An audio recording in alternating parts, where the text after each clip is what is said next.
संतान नहीं हुई, बहुत जब यज्ञ कराए तब एक संतान प्राप्त हुई जिसका नाम था बेन। बेन इतना नास्तिक निकल गया महाराज कि आज अपने पिता को ही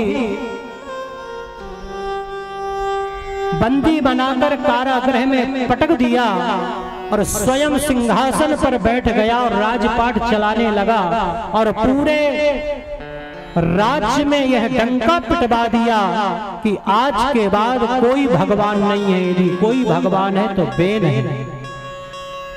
दुर्गा देवी स्वाहा ऐसा मत करना, बेनाय स्वाहा, मेरे नाम का ही स्वाहा लगाना, मेरे नाम का ही जप करना।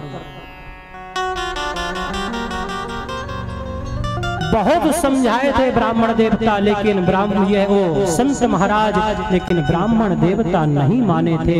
आज फिर मरने के लिए चल दिए। क्यों? क्योंकि ऐसा पुत्र है, इस पुत्र से अच्छा कि मैं मर जाऊं। ना रहेगा बांस और न बजेगी बांसुरी। गोकर्ण जी ने पकड़ लिया हाथ, पिताजी कहां जा रहे हो? मरने से क्या फायदा होगा? मरने से कोई फायदा नहीं होगा पिताजी, ये हमें शरीर क्या मरने के लिए मिला है? और सबसे बड़ा कोई पाप कहलाता है तो वह आत्महत्या। इससे बड़ा पाप कुछ नहीं है जीवन में। इसलिए व्यक्ति को कभी आत्महत्या नहीं करना चाहिए महाराज।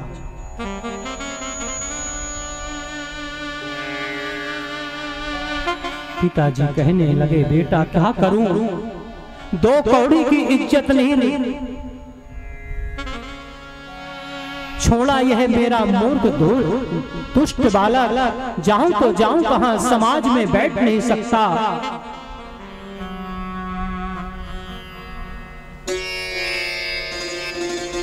तब गोकर्ण जी ने एकांत में बैठाया और कहा कि हे पिताजी, यह जो हमें शरीर मिला है यह मरने के लिए नहीं, ये शरीर एक न एक दिन तो नष्ट होगा, लेकिन हमारा कर्तव्य क्या है यह जानना जरूरी है। हमारा जन्म किस लिए हुआ है? क्या इसीलिए हुआ है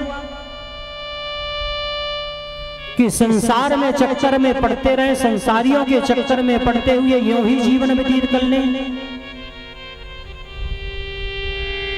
वास्तव में जो व्यक्ति अपने आप को पहचान लेता है कि मेरा कर्तव्य क्या है, उसी का जीवन सफल हो जाता है। कहीं जाने की, भटकने की आवश्यकता नहीं होती है। सिर्फ अपने आप को पहचानो, मेरा क्या कर्तव्य है, क्या मुझे करना चाहिए और क्या नहीं करना चाहिए।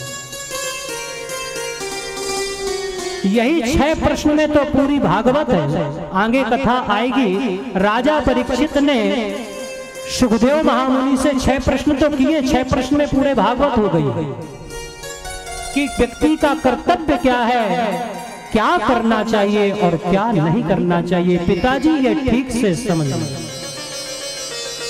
यह जो हमारा शरीर मिला है, इसका कभी किसी प्रकार का घमंड नहीं करना चाहिए।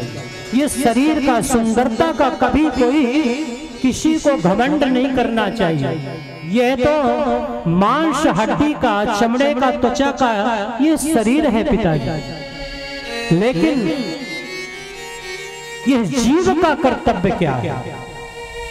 शरीर तो जैसे आया है पंच तत्व से निर्मित है और उसी में विलीन हो जाएगा। हर क्षिति जल पावक गगन समीरा, क्षिति जल पावक गगन समीरा, क्षिति जल पावक गगन समीरा, क्षिति जल पावक गगन समीरा, रचित अधम शरीरा,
पिताजी, ये ईंट गारे मिट्टी से बना शरीर निर्मित है, इसे हमें आपको कभी अहंकार नहीं करना चाहिए।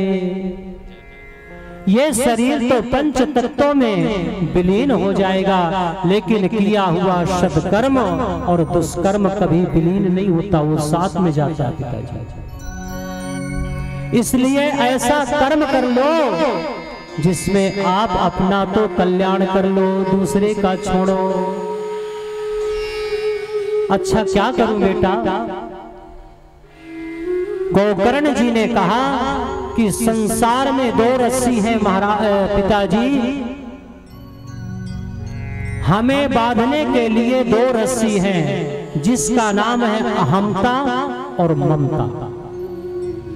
अहमता का मतलब होता है अहंकार में चूर व्यक्ति रहता है, मैं इतना बड़ा पहलवान, मैं इतना बड़ा धनवान, मैं इतना बड़ा मेरा कारोबार, मेरा इतना बड़ा परिवार। यही मैं करते करते अपने आप को समाप्त कर देता है और ये नहीं पहचानता कि मेरा जन्म किस लिए हुआ है। यही भूल जाता है और इसी में फंसा रह जाता है। ये अहमता है। और दूसरी ममता है, मैं इसके बिना जीवन नहीं यापन कर सकता, मैं अपने बेटे से इतना प्रेम करता हूं कि मैं इसके बिना जी नहीं सकता, मैं अपने परिवार से इतना प्रेम करता हूं कि मैं इसके बिना रह नहीं सकता।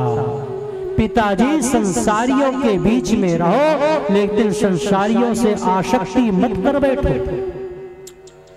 संसार में रहना है तो ये सब चीज जरूरी है, लेकिन इसके भी ऊपर कुछ और है जिसे हमें सदैव ध्यान रखना है। यह ममता के ऊपर भी कुछ और चीज है कि हमारा जन्म किस लिए हुआ है, हमारा कर्तव्य क्या है। जैसे आज देखिए, पैसा तो बहुत लोगों के पास है, लेकिन मुन्ना भैया ने कैसा यह आज आयोजन किया। इनके पुण्य प्रताप से धन का उपयोग इस तरह से करना चाहिए। बोले जय श्री राधे। जय श्री राधे। यह धन की सार्थकता है। एक एक बात आज गोकर्ण जी की बात समझ में आ गई पंडित आत्मदेव शर्मा जी की।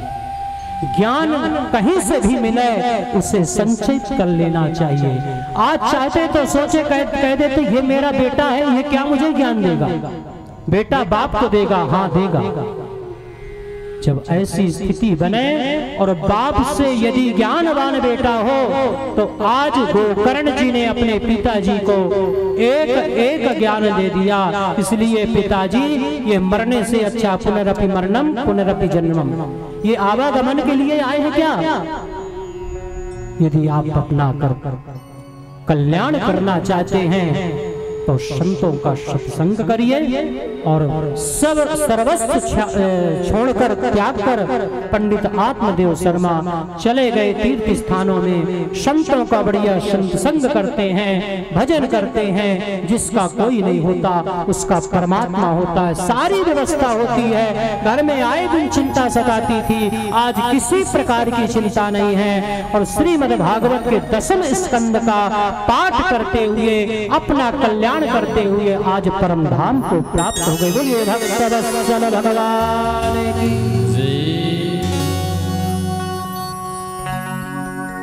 जैसे पिताजी गए, वैसे धुंधकारी ने अपनी माँ से, धुंधली से कहा कि तिजोरी की चाबी दे। धुंधली ने कहा, फूटी कौड़ी जब घर में बचाया हो तब तो दूं। सब तो ले गया, बेच दिया, घर में रखा क्या है जो तुझे तिजोरी की चाबी मांग रहा है? अब तो तिजोरी भी नहीं बची, क्या चाहता है? धुंधकारी ने कहा, यदि तू नहीं देगी ना तो यह जलती हुई जो लकड़ी है तेरे मुंह में ठूस दूंगा। जान गई धुंधली कि यह बहुत दुष्ट दुराचारी है और यह जरूर ऐसा करेगा। इसके द्वारा मेरे प्राण जाएं, इससे अच्छा मैं घर से भाग जाऊं। और अर्धरात्रि में जैसे यह धुंधली भागी, बीच मार्ग में एक कूप था जिसमें पानी वगैरह नहीं था, ऐसे था सूखा हुआ कुआं, और उसी अंधेरी रात में जा रही थी, उसी में गिरी धोखे से, और इसके भी प्राणांत हो गए महाराज। गोकर्ण जी को लगा कि हमारा नंबर आने वाला, तो गोकर्ण जी ने कहा भैया हम तीर्थ स्थानों में जा रहे हैं भ्रमण करने के लिए। और धुंधकारी चाहता ही था, हाँ भैया जाओ जाओ गोकर्ण जी जाओ। गोकर्ण जी भी निकल गए। अब घर में कोई नहीं है, अकेला है। और अकेला जो व्यक्ति रहता है, अकेला समय रहता है, वो शैतान का होता है। दिमाग में ऊट पटांग बातें आती, घर के अंदर रहो तो सात्विक व्यक्ति रहेगा तो भगवान पर खोया रहेगा, और यदि ऊट पटांग आदमी होता है, शैतान आदमी होता, तो उसके मन में शैतानी छाती क्या करे। यह नित्य जाता है और जुआ सट्टा खेलता है और उसी से अपना उदर पोषण करता है। एक दिन गया और बाजार से 5 गड़िकाओं को ले आया और घर में रख लिया महाराज। 5 को 5 वैश्याओं को ले आया और अपने घर में रख लिया, और रोज जाता चोरी करता है और उनका पालन पोषण करता है, पेट भरता है, अपना भी भरता है। आज यह गया और एक राजा साहब के यहाँ चोरी किया और बहुत माल लाया, हीरा जवाहर मोती इत्यादि लाया महाराज। और उन गणिकाओं को दिया तो गणिकाओं ने कहा कि आज माल बहुत आया है, और इससे एक पेढ़ी नहीं 2-4 पेढ़ी चल सकती है, और आज नहीं कल यह पकड़ा जाएगा, और जब इसकी पिटाई होगी तो हम लोगों का नाम भी बताएगा कि वहां माल रखा है उनके पास, उनको भी दिया।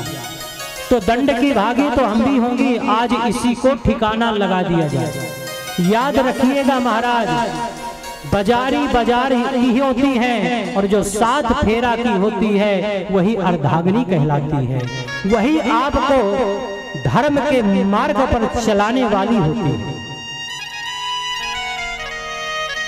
आज इन्होंने इसको भोजन पवाया, खिलाया और खूब मदिरा पान कराया, और जब यह चारपाई में लेट गया और घर्राटे बजाना प्रारंभ किया तो उन गणकाओं ने रस्सी उठाई और हाथ पैर उसी चारपाई से बांध दिया, और खूब घर में अंगारे एकत्रित करके रखी थी पहले से।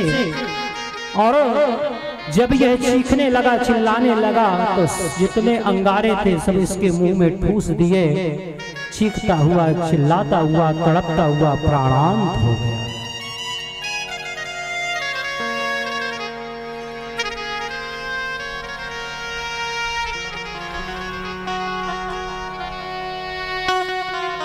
जब यह इसके प्राणांत हो गए तो गोकर्ण जी को मालूम चला, तो गोकर्ण जी ने गया जी में उस समय थे तो गया श्राद्ध किए, और 1-8 वर्षों के बाद जब अपने घर को आए तो देखे गांव वालों ने साकर लगा दिया था, बाहर से दरवाजा कुंडी लगा दिया था, कोई था नहीं। बहुत धूल डस्ट जम गई थी उनके घर में, घास जम गई थी, पुराने मकान तो कच्चे होते थे महाराज।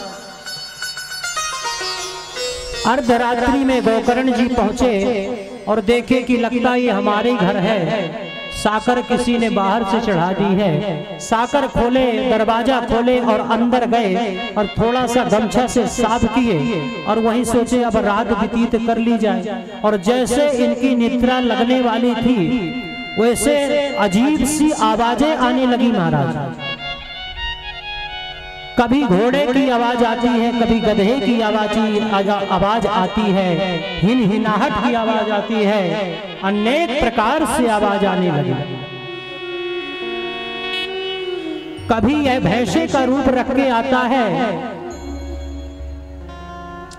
तुरंत गोकर्ण जी ने कमंडलों से जल निकाला और मंत्र से अभिमंत्रित किया, और जैसे छोड़ा वैसे यह प्रेतत्व योनि में आ गया। गोकर्ण जी ने कहा, भ्राता धुंधकारी तुम्हारी ये दुर्दशा, ये कैसी दुर्दशा हो सकती है? मुझे जब मालूम चला कि तुम्हारा प्राणांत हो गया है तो मैं गया श्राद्ध करके आया है। इसके बाद भी तुम्हारी मुक्ति नहीं हुई, मोक्ष नहीं हुआ। धुंधकारी कहने लगा कि हे भैया, एक नहीं ऐसे 100 गया श्राद्ध कर दो, इसके बाद भी मैं तरने वाला नहीं हूं। मैं ऐसे वैसे पापी नहीं हूं, पापियों में उच्च कोटि का पापी हूं, मेरा प्रथम नंबर आता है। और महाराज, सबसे अधिक निकृष्ट योनि होती तो प्रेतत्व योनि होती, प्रेत योनि। भूख लगती है लेकिन खा नहीं सकता व्यक्ति, प्यास लगती है लेकिन पी नहीं सकता, क्योंकि उस चीज को स्पर्श नहीं कर सकता। इतनी निकृष्ट योनि होती है, जलन होती है, अंगार जैसे तपते ऐसे वो तपता रहता, भभकता रहता है, व्याकुल रहता है। उस योनि में वो कुछ भगवत प्राप्ति भी नहीं कर सकता, भजन भी नहीं कर सकता, कुछ भी नहीं कर सकता। इतनी निकृष्ट योनि होती है। धुंधकारी ने कहा, भैया कैसे भी हो, जैसे भी हो, इस योनि से मुझे छुटकारा दिला दीजिए। आपका उपकार जन्म जन्मांतर नहीं भूलूंगा। प्रातः काल हुआ, गोकर्ण जी ने अपना संध्या बंदन स्नान नित्य क्रिया से फुर्सत हुए और क्षेत्र के सभी विद्वान ब्राह्मणों को बुलवाया गया, संत महात्माओं को बुलवाया गया और बोले कि इसका उपाय क्या है जिससे मेरे भ्राता धुंधकारी की मुक्ति हो सके। किसी के समझ में नहीं आया। आकाशवाणी हुई कि सूर्यदेव की उपासना करो, सूर्यदेव भगवान ही आपका मार्गदर्शन कर सकते हैं। तब गोकर्ण जी ने सूर्य भगवान की प्रार्थना की, अर्घ दिया और प्रार्थना की। नमः सवित्रे जगते चक्षुषे जगत् प्रसूते स्थितिनाशहेतवे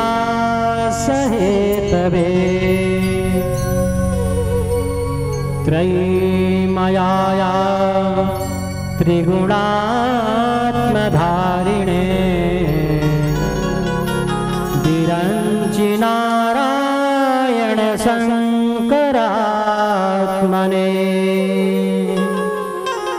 आदिदेव नमस्तुभ्यं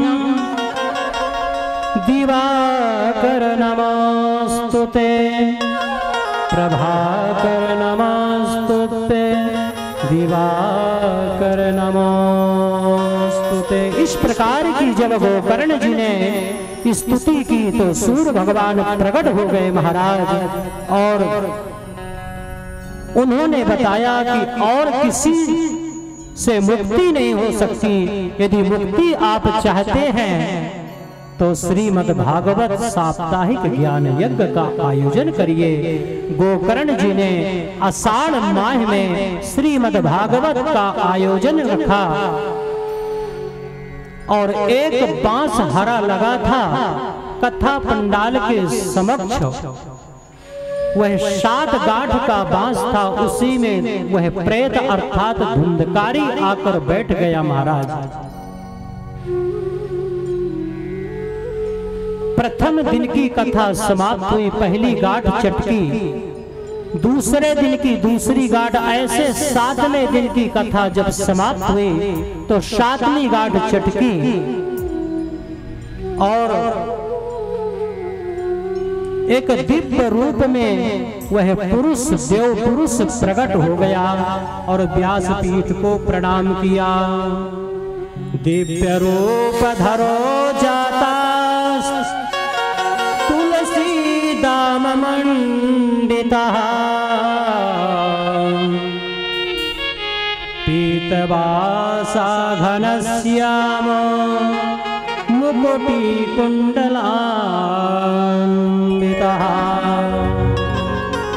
सुंदर गले में तुलसी की कंठी पहने हुए हैं धुंधकारी जी, पीतांबर पहने हुए हैं, व्यास पीठ को प्रणाम कर रहे हैं। क्या कह रहे हैं? धन्या भागवती वार्ता प्रेत पीड़ा निवासिनी, सप्ताहोऽपि तथा धन्या कृष्ण लोक फलप्रदा। धन्य है यह भागवत की कथा और धन्य है श्रीमद् भागवत पुराण, जिसकी कथा में श्रवण करके आज मेरा मोक्ष हो गया, भगवान का कृष्ण का परम धाम प्राप्त हो गया। हर जीव, हर साधु सन्यासी, हर गुरु यही तो इसीलिए तप करता है, पूजन करता है कि परमात्मा का धाम प्राप्त हो जाए। आज यह कथा 7वें दिन में उस प्रेतत्व योनि को मुक्ति दिला दी और परम धाम प्राप्त करा दी। भगवान के पार्षद विमान लेकर आए महाराज, और उस विमान में बैठकर यह भगवान का संकीर्तन करते हुए हरि शरणम करते हुए और परम धाम को प्राप्त हुआ। लेकिन जब गोकर्ण जी ने देखा कि जितने श्रोता समुदाय बैठे हैं ना, सबका लटका हुआ मुंह दिख पड़ रहा है। सब लोगों ने कहा कि यह लटका हुआ मुंह लेकर क्यों आप लोग बैठे हैं?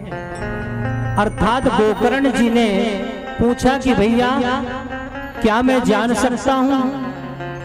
7 दिन की कथा जब आप लोगों ने श्रवण किया और यह 7वें दिवस की जब कथा समाप्त हो गई, मेरे भाई को मोक्ष मिल गया, इसके बाद भी क्या आप लोगों को प्रसन्नता नहीं हुई? तो श्रोता समुदाय ने कहा कि हे गुरुदेव, हे गोकर्ण जी, कथा हम सबने सुनी तो हमारी मुक्ति क्यों नहीं हुई? इस प्रेत की ही मुक्ति क्यों हुई है?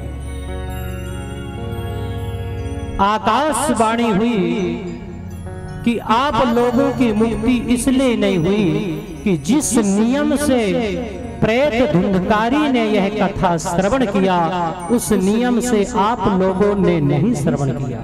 कोई 2 दिन से कथा श्रवण किया, कोई 4 दिन किया, कोई 5 दिन किया, कोई 7 दिन किया, लेकिन पता चला कि व्यास जी आ गए हैं, आप घर से सुन रहे हैं कि अभी कथा तो चालू नहीं हुई, जब चालू हो जाएगी तब चलेगी।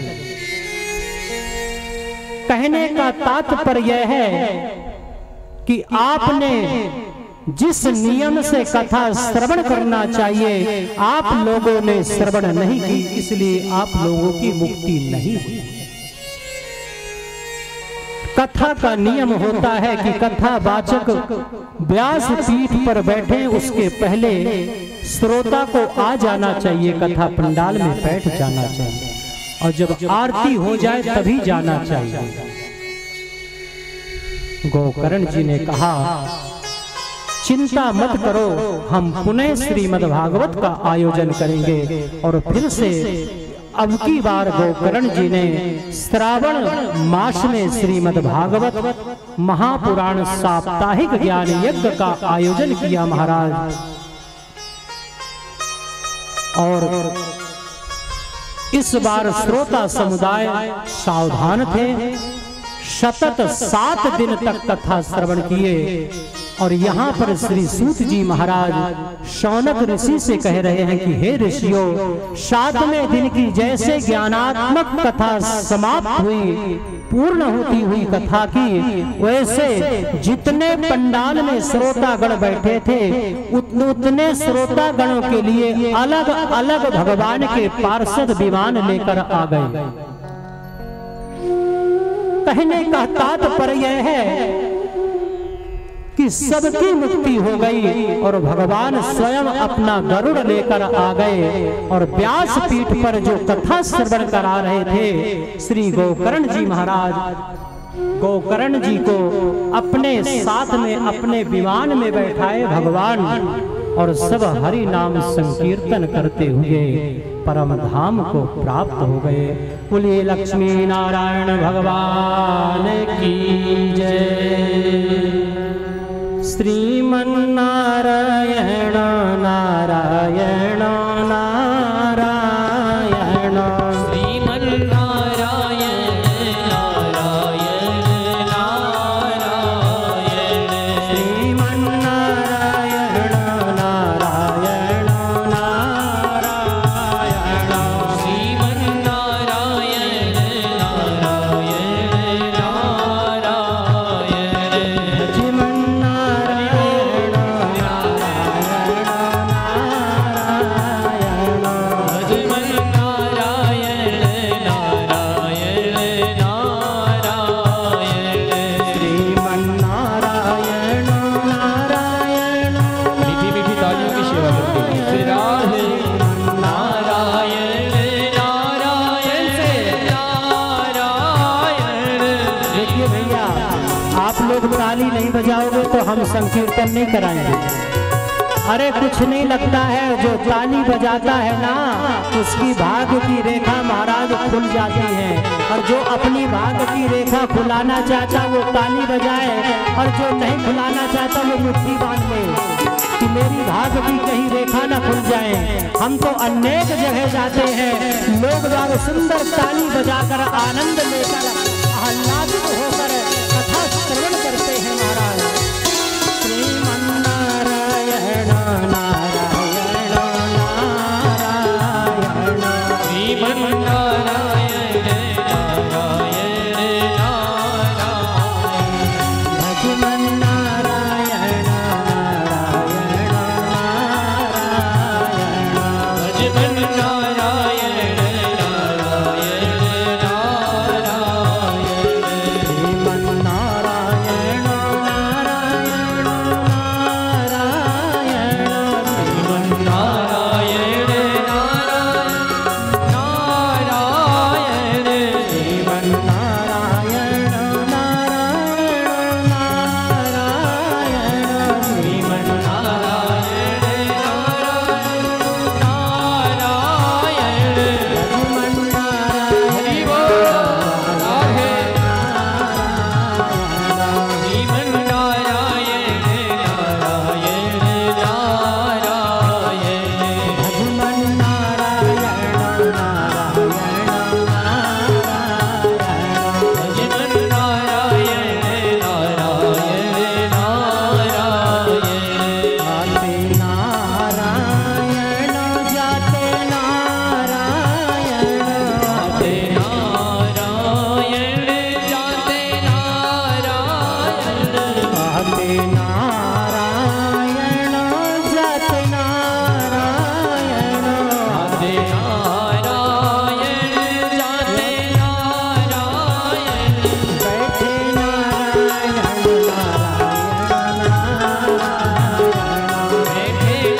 नारायण बैठे नारायण नारायण श्रीमन नारायण नारायण नारायण श्रीमन नारायण नारायण नारायण हरि बोल, बोलिए लक्ष्मी नारायण भगवान की।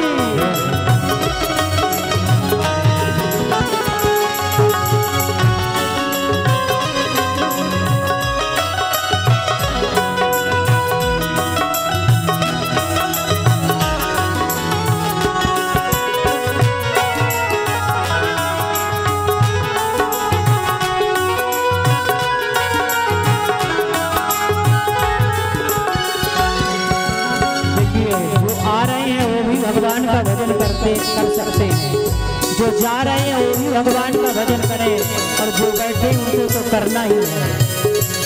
हमें नारायण तुम में नारायण, हमें नारायण तुम्हें नारायण हमें नारायण तुम में नारायण, हमें नारायण तुम्हें नारायण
आज की कथा को यही विश्राम विराम।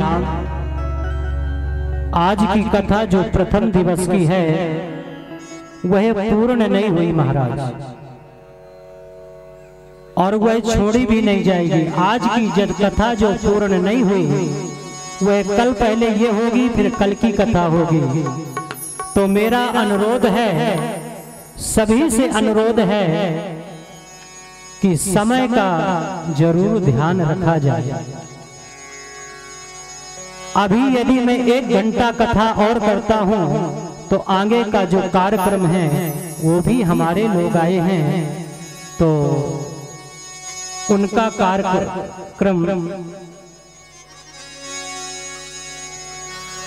मतलब पूर्ण नहीं होगा, अवरोध उत्पन्न हो जाएगा। इसलिए मैं संकोच बस यहीं पर विराम करता हूं। लेकिन कल किसी भी हालत में, देखिए मैं तो पराधीन हूं, आप लोगों के अधीन हूं। आप लोग जब मुझे यहाँ पर आकर बैठाएंगे तब मैं बैठ जाऊंगा। तो मेरा यह अथक प्रयास रहेगा कि आप लोग मुझे ठीक 4 बजे व्यासपीठ पर बैठा दें, तब जाकर कथा बढ़िया आनंद लेगी कथा का। और 4 बजे बढ़िया किसी प्रकार की यहाँ अव्यवस्था नहीं दिखाई दे रही है। बढ़िया पंखा लगे हैं, सब कुछ है, आनंद से कथा श्रवण कर सकते हैं। कई जगह हम जाते हैं, बहुत जनता रहती है, एक पंखा कूलर नहीं रहता, इसके बाद भी लोग बात कथा श्रवण करते हैं। और कुछ पाने के लिए तो शारीरिक कष्ट उठाना पड़ता है। इसलिए आज की कथा को यहीं पर विराम। कल की कथा 3:30 बजे यहाँ आकर हमारे संगीतक जो भाई हैं वह हनुमान चालीसा और गणेश वंदना प्रारंभ कर देंगे, और ठीक 4 बजे आप लोग मुझे यहाँ बैठा देंगे, तब बढ़िया कथा सुचारू रूप से चलेगी।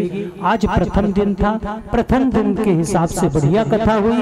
सब जगह थोड़ा सा अव्यवस्था होती है, ये एक जगह की बात नहीं है। हम तो यहाँ बल्कि और जल्दी आकर और ज्यादा कथा बोल लिए। चलिए सभी लोग अपने अपने स्थान पर खड़े हो जाएं। आज यहीं पर विराम देते हुए भागवत भगवान की आरती, और कल जैसे भगवान की इच्छा होगी कथा में प्रवेश करेंगे। जले ज्वाला स्थले ज्वाला ज्वाला पर्वत मस्तके त्रैलोक्य व्यापिनी ज्वाला ज्वाला देवी नमोस्तुते। ह्रीं नमः। सर्वोपचारार्थे जलगन्धाक्षतपुष्पाणिं समर्पयामि। इदं हवे प्रजननं मे अस्तु दशवीरं सर्वगणं शस्ताय। आत्मसनि प्रजा सनि पशु सनि लोक सन्यभयसनि अग्निः प्रजा बहुला मे करोत्पन्नं वयोरेतो अश्वाशु दत्त। श्री भागवत भगवान की है आरती, पापियों को पाप से है तारती। भागवत भगवान की है आरती, पापियों को पाप से है तारती। भागवत भगवान की है आरती, पापियों को पाप से है तारती।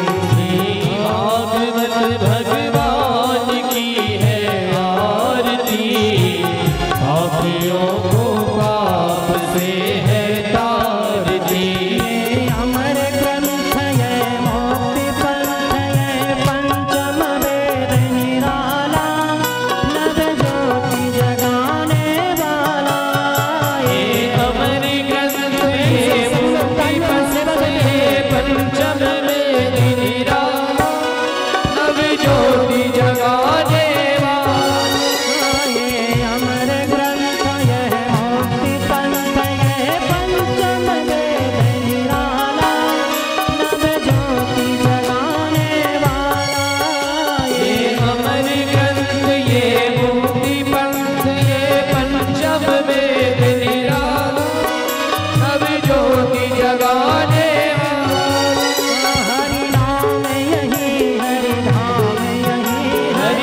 भागवत भगवान की है आरती, पापियों को पाप से है तारती।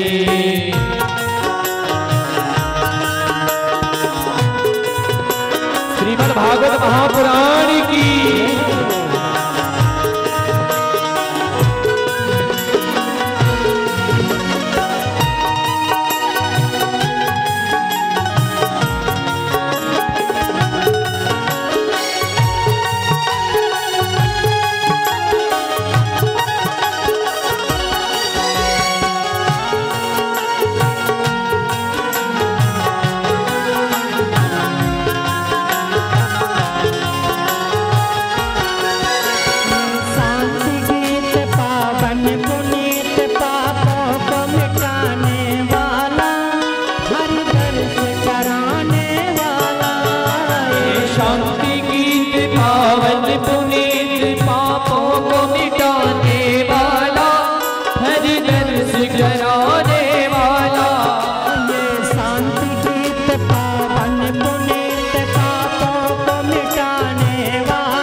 भगवान की है आरती, पापियों को पाप से है तारती।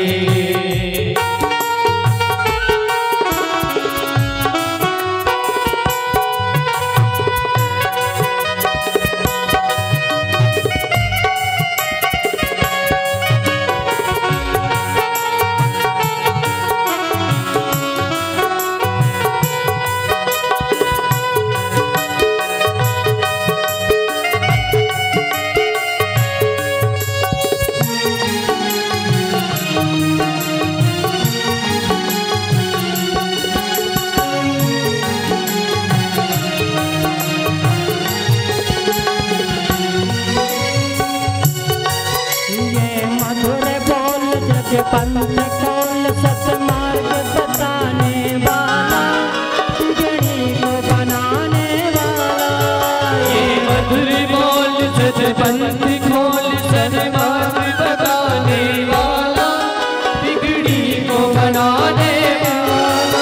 ये मधुर बोल जब पंथ खोल सतमार्ग बताने वाला, बिगड़ी को बनाने वाला। पंथ खोल सतमार्ग बताने वाला, बिगड़ी को बनाने वाला। श्री राम यही घनश्याम यही, श्री राम यही घनश्याम यही, राम यही घनश्याम यही, राम यही घनश्याम यही। प्रभु महिमा की आरती, पापियों को पाप से है तारती। भागवत भगवान की है आरती, पापियों को पाप से है तारती। भागवत भगवान वृंदावन बिहारी लाल की जय हो। भागवत भगवान की है आरती, पापियों को पाप से है तारती।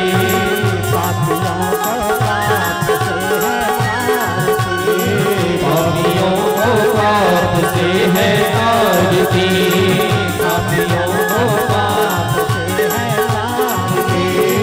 पापियों को पाप से है तारती।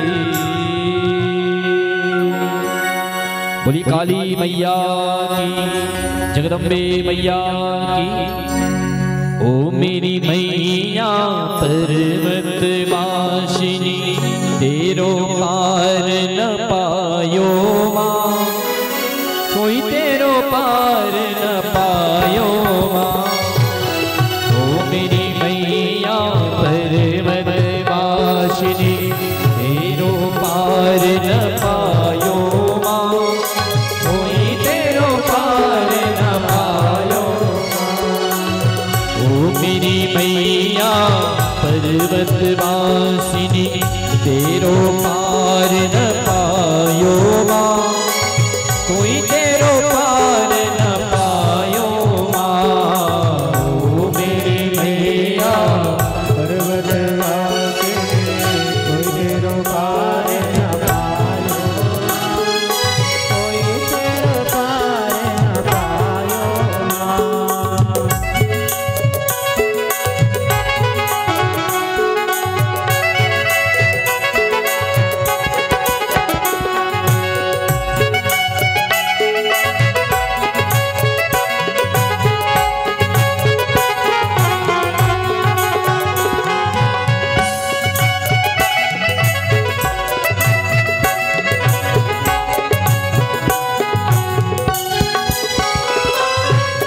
सुभग चोली तेरे अंग विराजे, सुभग चोली तेरे अंग विराजे, सुभग चोली तेरे अंग विराजे, सुभग चोली तेरे अंग विराजे। केशर तिलक लगायो है माँ, केशर तिलक लगायो माँ। ओ मेरी मैया पर्वतवासिनी, तेरो पार न पायो माँ, कोई तेरो पार न पायो माँ। ओ मेरी मैया पर्वतवासिनी, तेरो पार न पायो माँ, कोई तेरो पार न पायो माँ।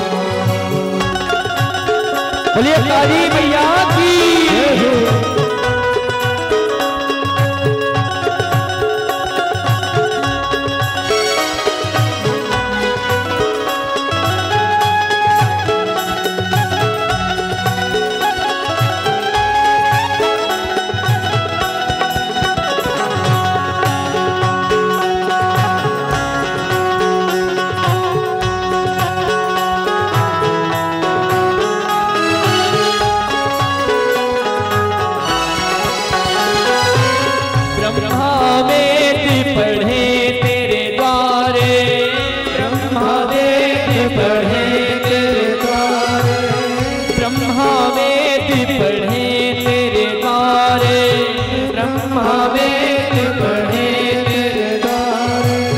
शंकर ध्यान लगायो माँ, ऋषियन ध्यान लगायो माँ। ओ मेरी मैया पर्वतवासिनी, तेरो पार न पायो माँ, कोई तेरो पार न पायो माँ।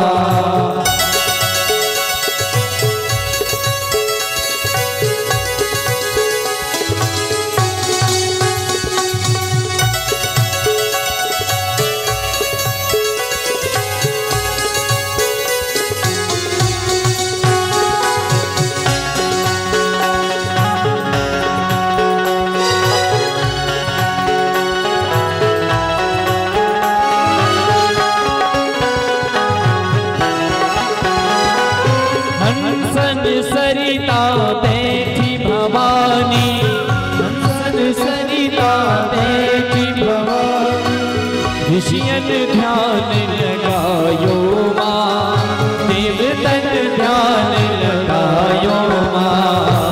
ओ मेरी मैया पर्वतवासिनी, तेरो पार न पायो माँ, कोई तेरो पार न पायो माँ।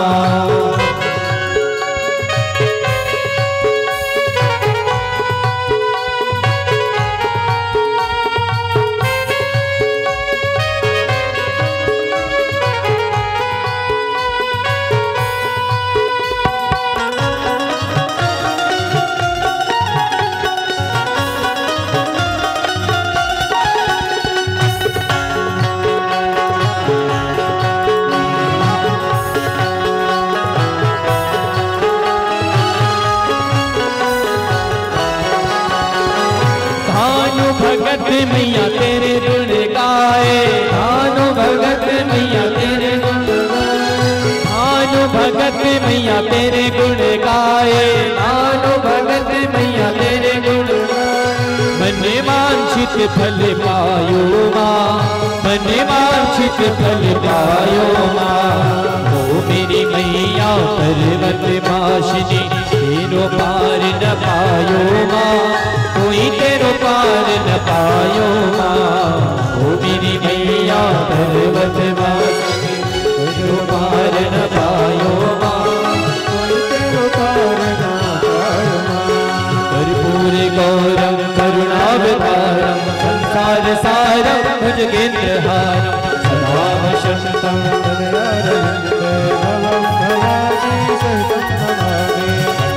माला शकुल मालिकाय, अपाल मालांकित शेखराय, नित्यांबराय दिगंबराय, त्वमेव माता च पिता त्वमेव, त्वमेव बन्धु च सखा त्वमेव, त्वमेव विद्या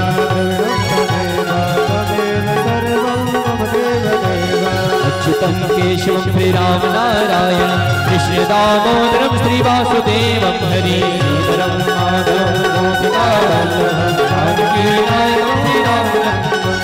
गुरुर्ब्रह्मा गुरुर्विष्णु गुरुर्देवो महेश्वरः, गुरुर्साक्षात् परब्रह्म, तस्मै श्री गुरुवे नमः।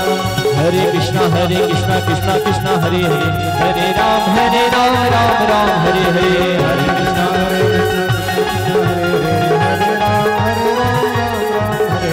हरे राम राम राम हरे हरे, हरे राम राम राम हरे हरे। आराधिक्यं समर्पयामि श्री पुराण पुरुषोत्तमाय नमः। जल कर भगवान को आरती अर्पण करिए, स्वयं आरती ले, सभी को आरती के लिए दे दें। हाथ में अक्षत पुष्प लेकर मंत्र पुष्पांजलि करेंगे।